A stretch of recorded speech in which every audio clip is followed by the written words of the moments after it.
تو این ویدیو بچه قرار در مورد تب ترانسفورم صحبت کنیم. خب یه بخشش اسپلیت کالما هستن. خب اسپلیت کالما گزینه هایی هستن برای شکستن ستون هاتون به واحد کوچکتر. یک زمانی از شما مشتریتون باهاتون تماس میگیره، زمان تماس، تاریخ تماس و مشکلی که داشتید. اگر بخواید اینا رو جدا بکنید، گزینه اسپلیت کالم توی مبحث پاور کوئری گزینه جذاب و کارآمدی هست براتون و خیلی راحت میتونید این کار رو انجام بدید. بریم با هم دیگه توی نرم افزار کار با اسپلیت کالم رو با هم دیگه ببینیم.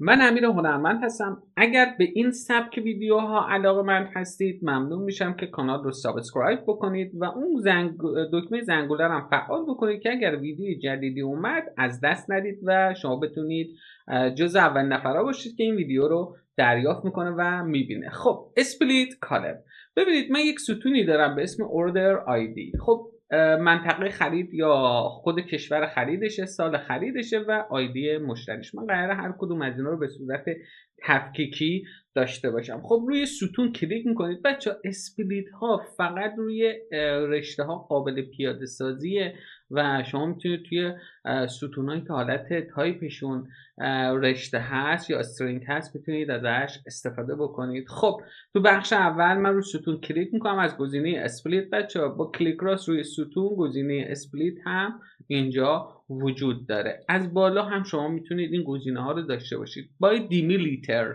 بر اساس سبرکتور میاد جدا میکنه. number of character تعداد کاراکترهایی که میخواید جدا کنید. با پوزیشن محل قرارگیریشون.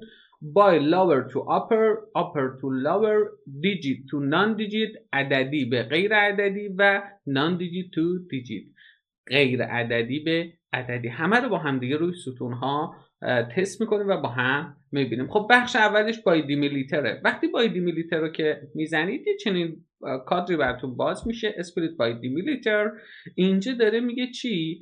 select entire دیمیلیتر تو مشخص کن. خودش چند تا گزینه پیش‌فرض داره مثل کاما، کالوناس، مثل کاما اسپیس و مثلا تب کاستوم هم بذارید. اینجا خودتون میتونید سپرکتورتون رو مشخص کنید. اسپلیت ات left right بچه ها دونه دونه براتون جدا میکنه.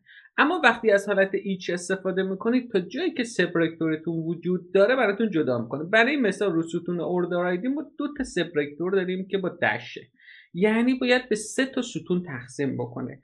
تا جایی که سپرکتور هست میشکنه و میره جلو. خب توی ادوانس آپشنش اینجا میتونید بگید رو چند تا ستون براتون پیاده سازی کنه که الان با هم دیگه میبینیم. من کاری ندارم، با هیچ چیز دیگه تغییر نمیدم و اوکی میکنم. ببینید اینجا شد اسپلیت کالم بای دیمیلیتر، شد یو اس، سال خرید و آیدی مشتری. من برمیگردم حالت اول. من نیاز دارم فقط یو اس و سال خریدم رو داشته باشم، بقیهش نیازی نیست. خب میام اینجا دوباره بای دیمیلیتر، این سری میگم که بیا روی 2 تا ستون پیاده سازی بکن، چون از سمت چپ داره جدا میکنه پس یو اس و سال خرید رو برای من جدا میکنه. همونجور که دارید میبینید اوردر آیدی 1، اوردر آیدی 2 که با همدیگه داریم میبینیم. من دوباره برمیگردم حالت اول، میام اینجا و این سری میگم از لفت و رایت فقط آیدی مشتری مون نیاز دارم، پس میگم از رایت فقط برای من جدا کن. یک ستون رو یک ستون جدا کرد. ستونهای بعدی سال خرید و منطقه خریدش رو یا کشور خریدش رو داره به من میده. خب ببینید که اسپلیت گزینه خیلی خیلی کارآمدیه و خیلی راحت میتونید باهاش این کار رو انجام بدید.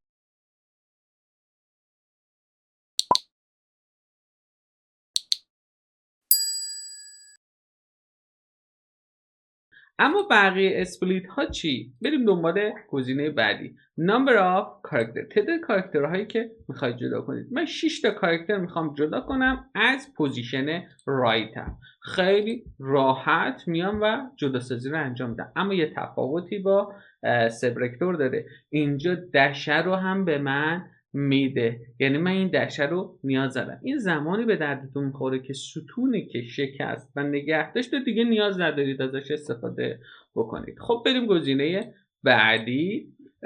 ببخشید بچه من خیلی سریع دارم میگم چون میخوام مدت زمان ویدیو کم باشه که شما اذیت نشید. بای پوزیشن، این گزینه جذابیه. خب بریم ما هم دیگه بازش کنیم. میگم از پوزیشن 0 من فاصله ویرگول 2 تا جدا کن که میشه یو اس. تا اینجا درست؟ فاصله ویرگول 8 کاراکتر بشمر برو جلو. 2 تا یو اس، یه دونه دش، 4 تا هم سالش و یه دونه دش میشه 8 تا. درست شد؟ بقیهش هم جدا کن. اوکی؟ یعنی بقیه رو هم برای من هر چی مونده بود جدا کن. اوکی میکنم. بریم ما هم دیگه ببینیم چقدر خوب و چقدر راحت. یو اس رو جدا کرد، سال رو جدا کرد و خود آیدی مشتری هم جدا کرد. بچه بازم بای پوزیشن زمانی به دردتون میخوره که شما یک رشته طولانی دارید و قراره فقط یک مقدار رو از توش استخراج کنید. البته اینجا بگم یه نکته ریزی وجود داره که حتما باید اون پوزیشن توی همه رکورداتون یک مقدار باشه. یعنی پوزیشن 8 به بعدت مثلا عدد باشه، پوزیشن 9 به بعدت عدد باشه، قبلیش رو هم براتون جدا میکنه. اینم بای پوزیشن. میریم گزینه بعدی. گزینه بعدی بچه ها لاور تو آپر، آپر تو لاور، این دوتا که زیاد مشخصه، حروف بزرگ کوچیک زیاد شاید چندان به کارمون نیاد، اما دیجیت تو نان دیجیت گزینه جذابیه. ببینید اینجا رو مثلا روی کاستومر آیدی نوشته دی پی 13000. من میخوام دوتا رو جدا کنم. درسته؟ کاستومر آیدی میخوام جدا بشن این دوتا. میام اینجا و گزینه دیجیت تو نان دیجیت رو میزنم. اما ستونی که به من میده ستون ناله. خیلی حواستون باشه بچه ها اول از چه گزینه استفاده میکنید، چون من وقتی زدم دیجیت داره دنبال عدد میگرده، اول وقتی پیدا نمیکنه نال میده. خب اگر ما بخوایم اینو برش گردونیم به حالت نان دیجیت تو دیجیت چی؟ قطعا جوابی که به ما میده کاملا درسته. پس اومد برای من جداسازی رو انجام داد. یه زمانی هست شما توی دیتا هاتون مشتری زنگ زده، آیدی مشتریه با اون مشکلی که داشته، میخواید این دوتا رو جدا بکنید. گزینه دیجیت تو نان دیجیت و نان دیجیت تو دیجیت گزینه های جذابی هست. باید ببینید اول با عدد شروع میشه یا با رشته که اون اسپلیتت رو انتخاب بکنید. اینم از گزینه های اسپلیت. اگر این ویدیو برات کارآمد بود ممنون میشم لایک، کامنت و سابسکرایب رو فراموش نکنید.